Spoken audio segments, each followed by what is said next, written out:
À la une ce soir, les membres du collectif des citoyens du Sud déterminés à obtenir gain de cause. Ils ont passé la nuit devant le siège de l'Espace Sud hier soir. Ils sont toujours sur place à l'heure où nous parlons. Les médecins urgentistes du CHU de Fort-de-France ont déposé un préavis de grève aujourd'hui. Il prendra effet dès lundi matin. Le personnel soignant dénonce ses grandes difficultés à accomplir ses missions au quotidien. Une nouvelle compagnie aérienne martiniquaise a fait son premier vol ce matin. Créée par un couple de Martiniquais, elle compte pour l'instant un avion de 20 places. La Guadeloupe et Saint-Martin sont les destinations proposées pour l'instant. Et puis la visite de Ségolène Royal a été fortement perturbée en Guyane aujourd'hui. La ministre de l'Environnement qui venait de la Martinique a dû revoir entièrement son agenda de déplacement. Des barrages avaient été installés sur tous les sites où elle devait se rendre. Bonsoir à tous et bienvenue dans cette tranche info que vous pouvez suivre en direct sur Facebook. Ils ont carrément passé la nuit au siège de l'Espace Sud. Les membres du collectif des citoyens du Sud ont montré leur détermination. Ils veulent obtenir gain de cause en ce qui concerne la baisse des impôts locaux. Après une quatrième rencontre avec Eugène Larcher, le président de l'Espace Sud, ils ont décidé de rester sur le site jusqu'à nouvel ordre. Voyez les précisions d'Alizé Lutran et de Michelet François. Barricades et couchages de fortune, ils sont une trentaine d'irréductibles à tenir le siège. Aucun élu n'a passé les portes de l'Espace Sud aujourd'hui. Mon ménage est à plus de 33% d'endettement. J'estime que ces élus-là fouillent leurs mains dans notre poche, qu'il y a trop de gaspillage et qu'aujourd'hui il faut qu'ils réduisent leur train de vie. Et c'est la raison pour laquelle je suis ici avec mon mari. C'est inadmissible que des gens soient obligés de quémander une baisse des impôts alors que ce sont eux, cet argent sort de leur poche.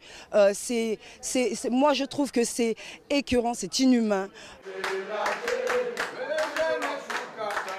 Après plusieurs rencontres, Eugène Larcher, le président de l'Espace Sud, a annoncé il y a quelques semaines le gel du taux des impôts jusqu'en 2020, insuffisant pour les membres du comité qui demandent à revenir au taux de 2015. Lorsque Monsieur le Président dit « nous allons geler jusqu'en 2020 », si nous n'avions pas réagi, il allait geler l'augmentation de 36% jusqu'en 2020.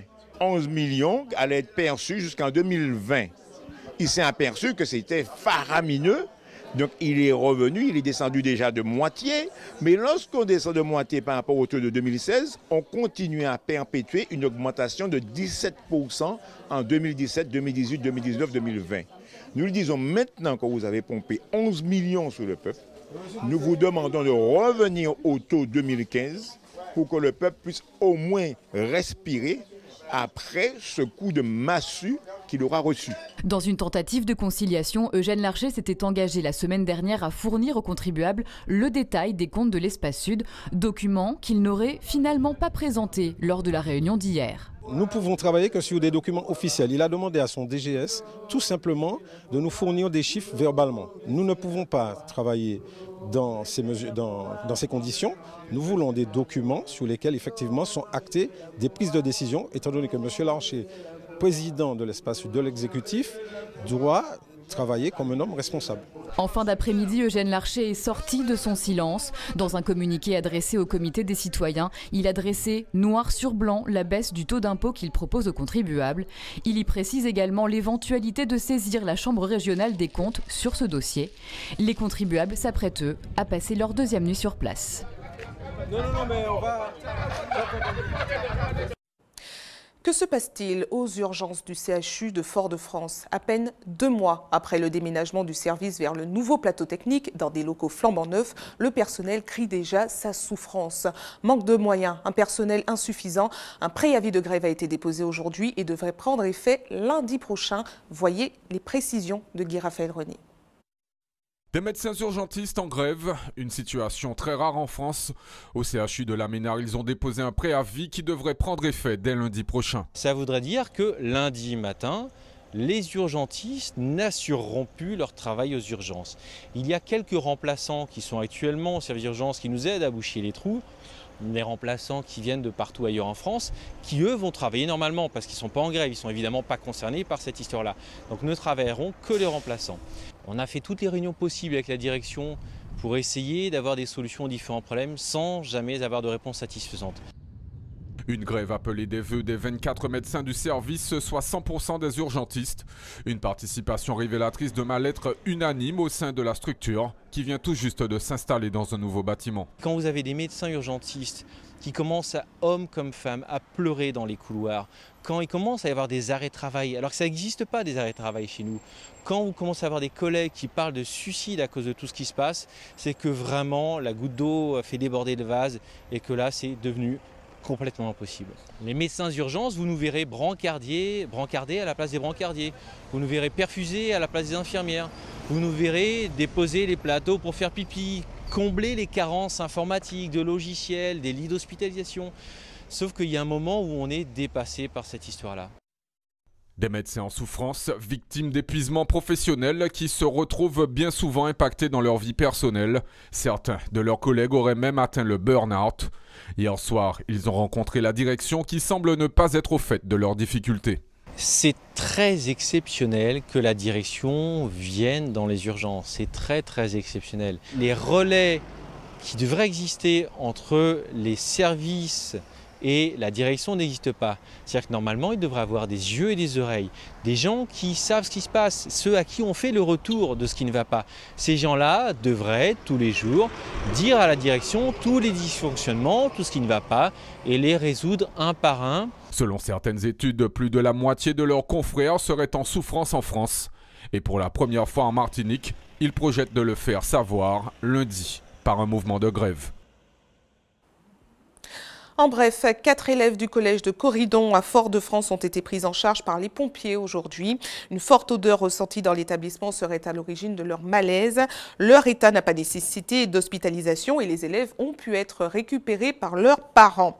Et puis les pompiers sont également intervenus au Robert où une maison a entièrement été consumée au quartier L'Estrade. Sa propriétaire, une dame très âgée, a heureusement été secourue par son fils. Une quinzaine de pompiers a été mobilisée, mais la maison est détruite.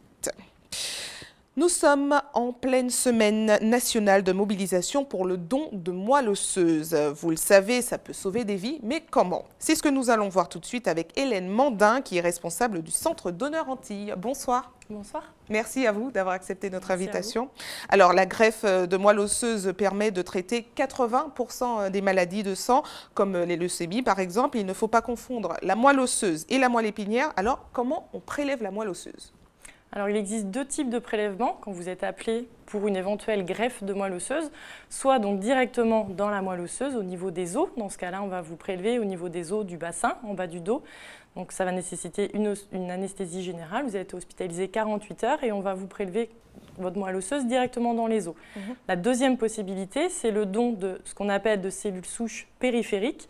Donc dans ce cas-là, les 4 jours avant le prélèvement, tous les jours, vous allez avoir une piqûre sous la peau pour stimuler vos cellules souches avec un produit qui est similaire à celui que le corps produit naturellement. Et donc le 5e jour, on va vous prélever vos cellules souches périphériques, donc directement dans le sang, puisque ce facteur de croissance aura stimulé le passage des cellules souches de la moelle osseuse au sang périphérique. Alors qu'on comprenne bien, quelles sont les conséquences pour les donneurs? Est-ce que ça fait mal déjà? Alors est-ce que ça fait mal? Oui, ça fait un petit peu mal parce que le prélèvement directement de moelle osseuse, on prend de la moelle au niveau des os.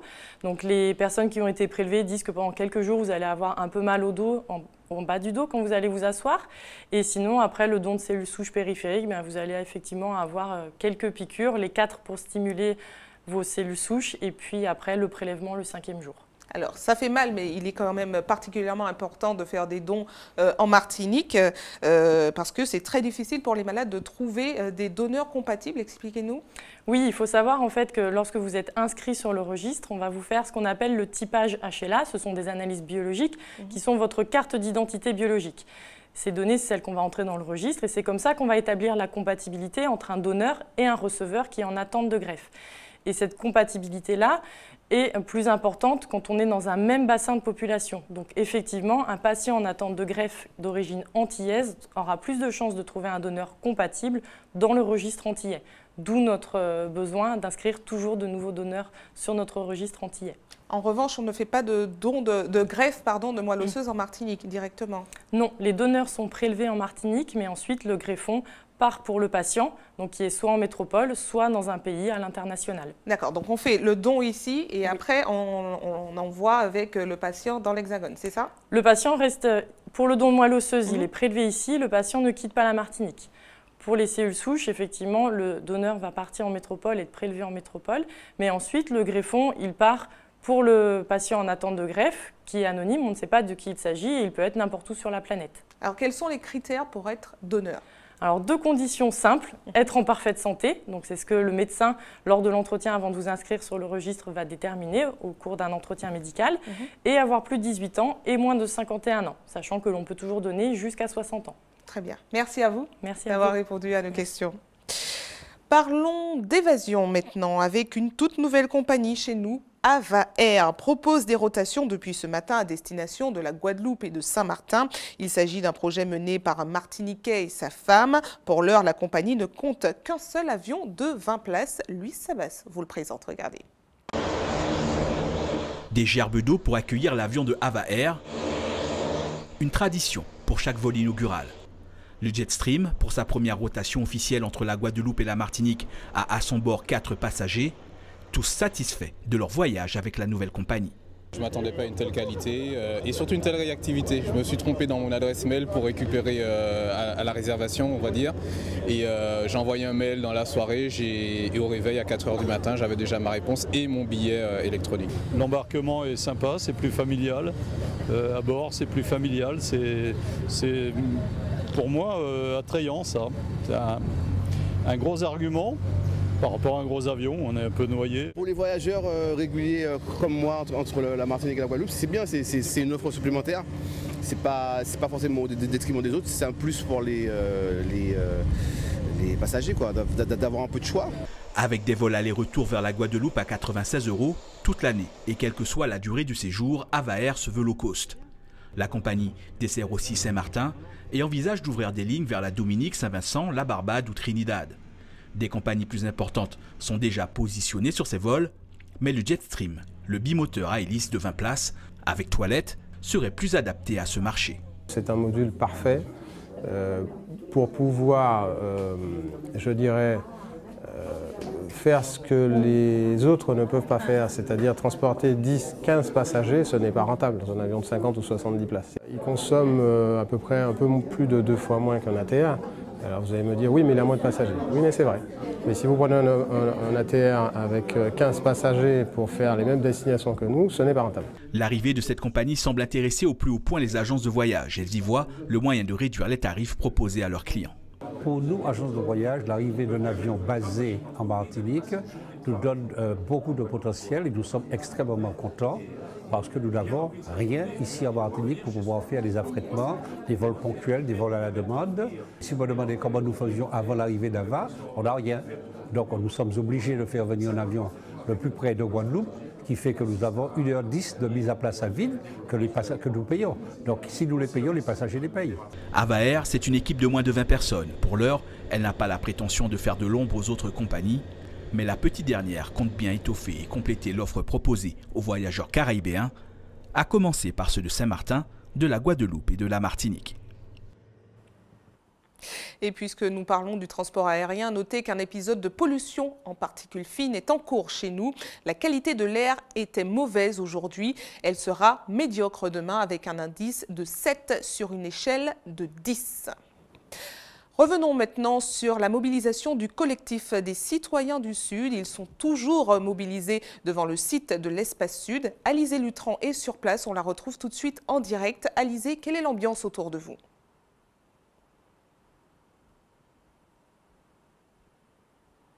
Le comité vient tout juste de prendre connaissance du communiqué. Je donne le temps.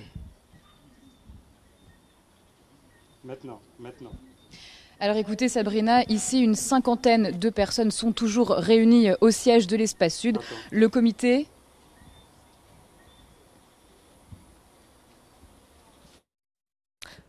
Alizée, on va la retrouver certainement dans quelques instants. Apparemment, on a un problème de Ici, liaison. une cinquantaine de personnes sont toujours réunies au siège de l'Espace Sud. Le comité vient tout juste de prendre connaissance du communiqué d'Eugène Larcher. Justin Boniali, vous êtes l'un des membres du comité de l'Espace Sud, du comité des citoyens du Sud, petit lapsus. Comment avez-vous reçu ce communiqué? Est-ce que pour vous c'est une tentative de renouer le dialogue aujourd'hui? Je ne sais pas si c'est une tentative de renouer le dialogue, parce que si M. Larcher veut renouer le dialogue avec nous, il est important qu'il nous transmette ce communiqué. Ce qui me surprend, il transmet ce communiqué d'abord à la presse et ensuite nous avons connaissance par des voies détournées. Alors que nous sommes là à l'attendre, comme nous attendons tous les élus. Mais il l'a communiqué à M. Lannoy, à M. Roger Lannoy, qu'on a l'habitude de voir. Probablement par courrier. Alors ce courrier est daté du 16 mars, M. Lannoy le recevra après-demain ou lundi. Alors c'est une volonté de ne pas communiquer, de faire croire à la presse qu'on communique bien. Mais alors là, vous avez pris connaissance de ce document. Qu'est-ce que vous en pensez? Qu'est-ce que j'en pense de ce document? Nous allons l'analyser. Vous savez, M. Larcher, c'est bien compté. Lorsqu'il dit j'ai baissé par rapport à 2016, si vous augmentez de 36% et que vous baissez de 18%, c'est une addition très simple. Et vous avez vu comme moi qu'il consent quand même à un effort de 500 000 € de plus sur la diminution. C'est 500 000 € de plus sur la diminution, mais il faut savoir qu'il nous avait pris 11 millions d'euros de la poche des contribuables. Il avait fait une augmentation extraordinaire. Lorsqu'il dit qu'il n'avait pas augmenté avant, c'est une mauvaise gestion. Lorsque vous voulez une gestion saine et équilibrée, vous pouvez augmenter à un taux que les citoyens peuvent accepter. Mais vous ne réparez pas les erreurs d'antan par une augmentation aussi brutale, rendant la population exsangue. Mais lui, il explique aussi dans ce document, il explique aussi qu'au-delà, ce serait mettre en péril le fonctionnement de l'Espace Sud. Est-ce que si... C'est marqué noir sur blanc. C'est marqué noir sur blanc, mais moi je lui réponds, est-ce que vous différez la construction du palais que vous voulez faire à 20 millions d'euros, c'est mettre en péril l'Espace Sud? Est-ce que si vous différez la mise en place d'une piscine, c'est mettre en péril l'Espace Sud? Est-ce que vous n'avez pas eu peur de mettre en péril l'Espace Sud en faisant une déchetterie aux Anses d'Arlé qui ne sert pas à grand-chose? Vous n'avez pas eu peur de rentrer en conflit avec Datex, ce qui vous oblige à immobiliser 1 million d'euros? Alors, lorsque vous ne voulez pas mettre en péril une institution, vous commencez par avoir une gestion rigoureuse et surtout bien gérer vos augmentations d'impôts et pas brutalement assassiner le peuple. Vous demandez combien de baisse de volume? Nous avons demandé à M. Larcher de revenir au taux de 2015 parce qu'il a déjà ponctionné suffisamment sur les citoyens pour ne pas avoir à le répéter en 2017, 2018, 2019 et qu'on sort. Voilà ce que nous lui avons demandé. Et notamment sur la taxe d'ordure ménagère, il sait très bien que cette taxe est exorbitante. Lorsqu'il nous dit dans ce document, je vais vous donner un seul exemple. M. Larcher a écrit à notre demande à la directrice des services fiscaux. La directrice des services fiscaux lui a répondu ce qu'elle aurait répondu à n'importe quel contribuable. C'est-à-dire les lois fiscales applicables. Vous avez demandé une réduction de vos impôts sur la taxe foncière, ce serait étudié selon vos moyens. Vous avez demandé selon vos moyens. Et sur la taxe d'habitation, nous ne pouvons absolument rien faire. Voilà ce qu'elle lui a répondu. Il argue ça et il ose le mettre sur un document disant que c'est une avancée de sa part. Mais vous le demandiez aussi, que ces chiffres soient dressés sur papier noir sur blanc. Cet après-midi, c'est ce que vous demandiez. Nous demandons que ces chiffres soient dressés sur papier noir sur blanc. Nous lui avons demandé ce qu'il avait dit.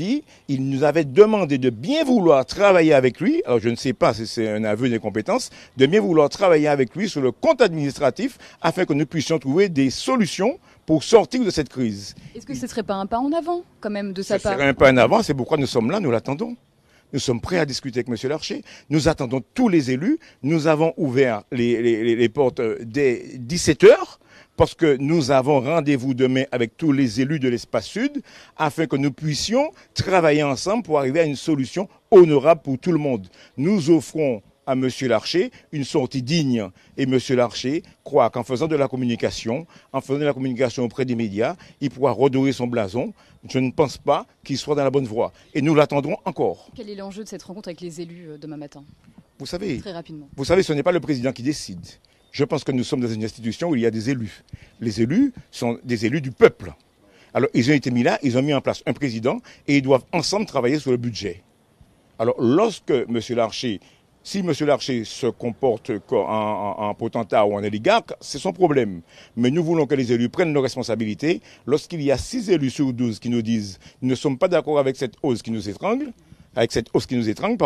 je voudrais que ces élus disent à M. Larcher, en notre présence, nous devons travailler à baisser les impôts de manière que les citoyens puissent encore manger convenablement. Et donc ce soir, vous restez là? Vous passez votre deuxième nuit sur place? Bien sûr, nous restons là et par politesse, nous allons attendre les élus. Vous savez, la gendarmerie est venue et a constaté que depuis 17 h, les grilles sont ouvertes. Il y a d'autres médias qui sont passés et qui ont constaté que les grilles sont ouvertes. Je vous donne un scoop. Monsieur Larcher a envoyé aux élus il n'y a pas bien longtemps une information disant qu'ici c'est bloqué, ils ne pourront pas y accéder alors qu'il renvoie la réunion de demain. Voilà une insulte non seulement à nous, mais aussi aux élus. Voilà un gros mensonge. Vous venez de constater que c'est ouvert.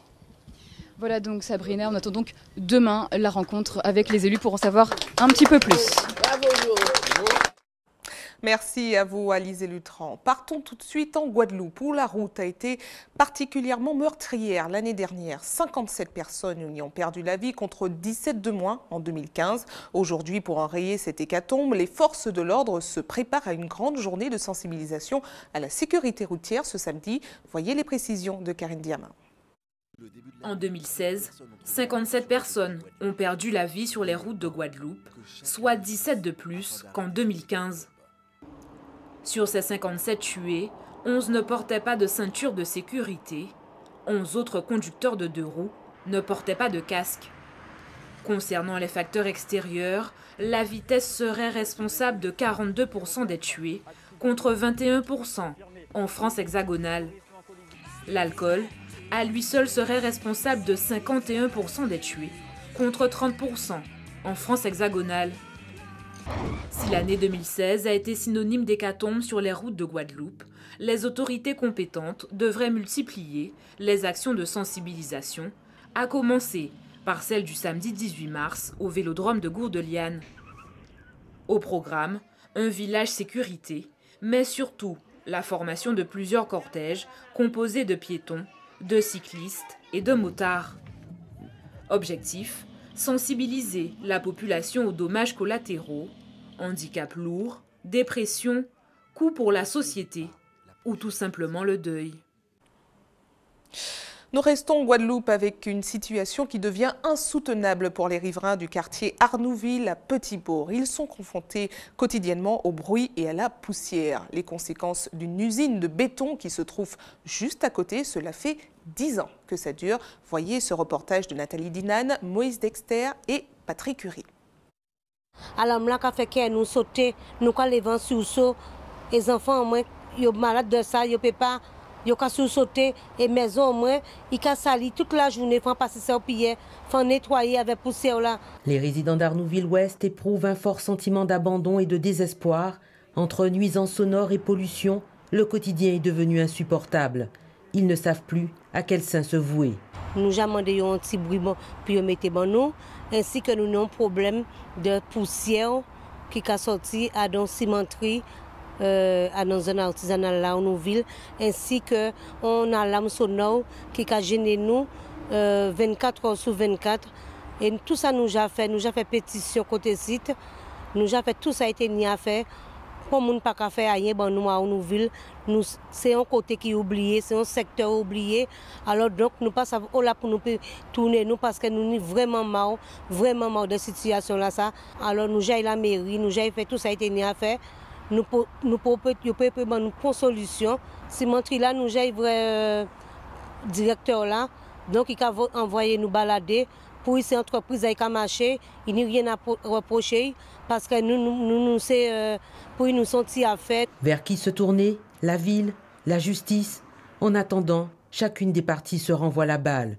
Les habitants se plaignent de problèmes de santé. Nous avons asthme, nous avons problème des oreilles. Bon, nous avons écoulement des yeux et sans compter brouillard qui ont la rue là, donc nous sommes vraiment marre avec ça. Désarmés, désespérés, ils sont à 2 doigts de quitter leur habitation. En plus de l'extrême proximité de la route nationale, le canal qui longe le quartier est obstrué par divers encombrants. Ils empêchent l'écoulement des eaux de pluie et lors de phénomènes pluvieux, tout le quartier est inondé. Était là tombé depuis le mois de novembre. La pluie a tombé, était là, vient couper et bon, ça a venu décoller. Donc, je dis qu'on va venir, nous à la mairie, quand ils disent nous, ils vont garder.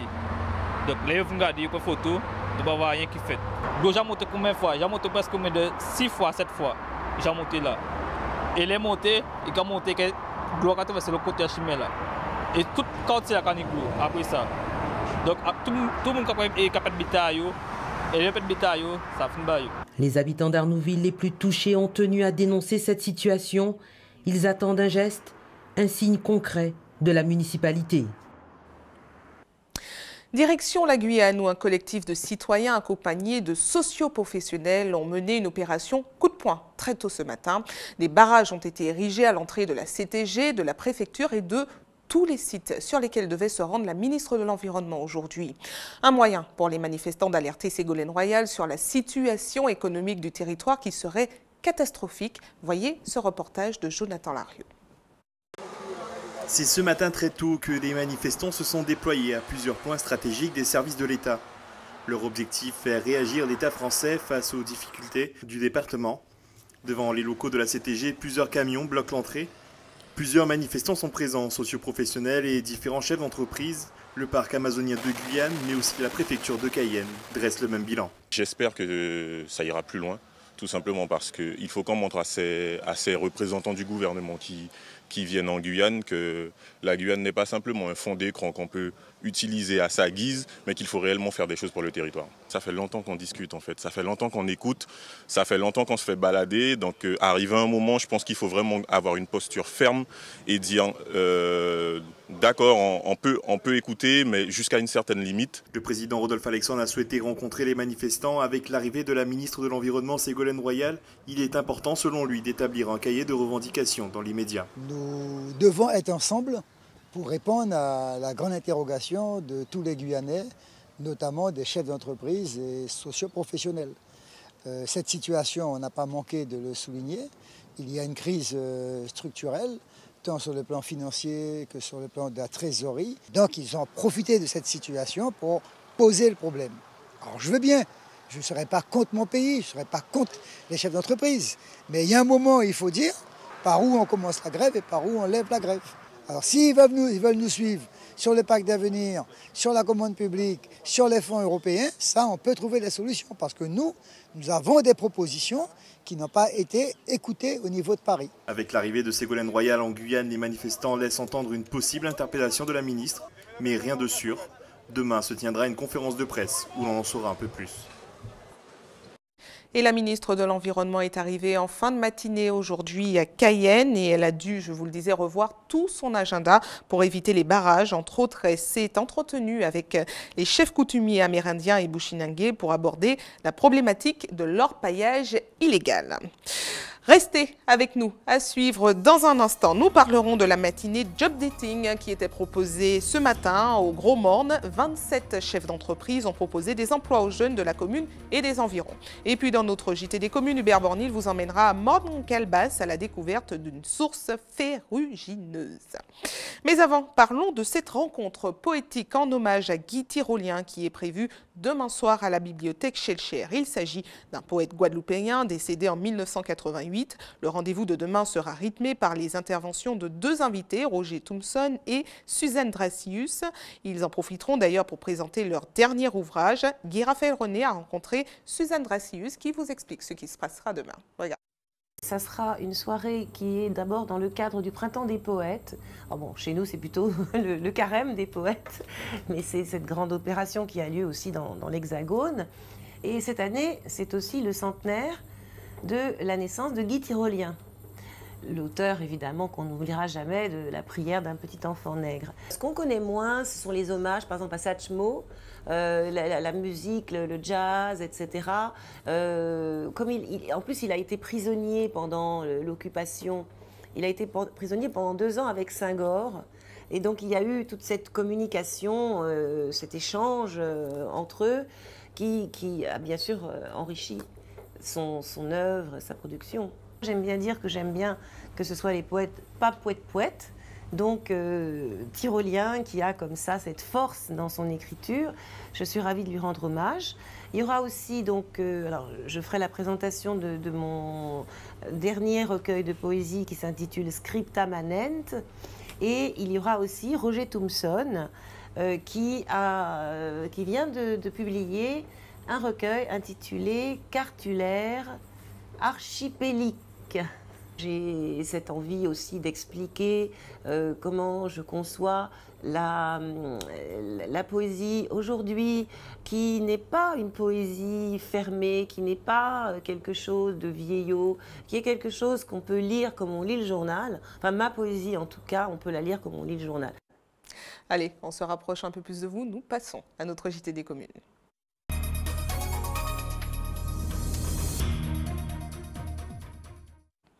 Un JT des communes qui commence au Gros Morne, où la mission locale du Nord a organisé aujourd'hui une matinée job dating. 27 chefs d'entreprise étaient sur place pour proposer des emplois saisonniers.